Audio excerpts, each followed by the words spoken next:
নমস্কাৰ প্ৰিয় বন্ধুসকল, সকলোৱে সুধি আছে যে সৰস্বতী পূজা ফেব্ৰুৱাৰী 2 তাৰিখ নে 3 তাৰিখ। আচলতে ক'লে বিতৰ্ক হয়, তথাপিও মই চমুকৈ কৈ দিছোঁ। আমি পূজাবিলাক 3টা ভাগত ভাগ কৰোঁ জ্যোতিষসকলে।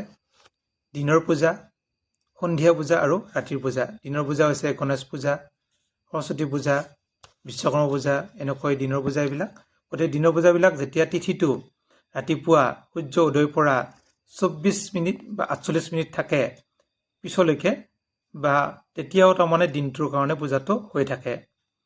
আৰু সন্ধিয়া পূজা যদি সূৰ্য অস্ত যোৱাৰ পৰা 48 মিনিট আগত বা পিছত থাকে, তেতিয়া সন্ধিয়া পূজাবিলাক হয়।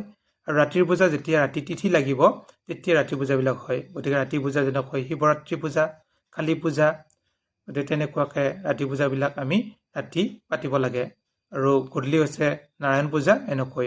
গতিকে 3 তাৰিখে সৰস্বতী পূজা হ'ব, যিহেতু 3 তাৰিখে ৰাতিপুৱা সূৰ্য উদয়ৰ পৰা 9:57 মিনিটলৈকে পঞ্চমী তিথি থাকিব। গতিকে দিনৰ পূজা, গতিকে ৰাতিপুৱাই পূজাটো আৰম্ভ হ'ব আৰু দিনতে শেষ কৰিব পাৰিব আৰু দিনটো থাকিব, কোনো চিন্তাৰ কাৰণ নাই। গতিকে ফেব্ৰুৱাৰী মাহৰ 3 তাৰিখ, মাঘ মাহৰ 20 তাৰিখে আপোনালোকে সৰস্বতী পূজা পালন কৰিব পাৰে। আৰু যিসকলে তিথি চাই পালন কৰে, আগদিনা পালন কৰে 2 তাৰিখে, সেইটো আপোনালোকৰ নিজৰ ইচ্ছা। ধন্যবাদ।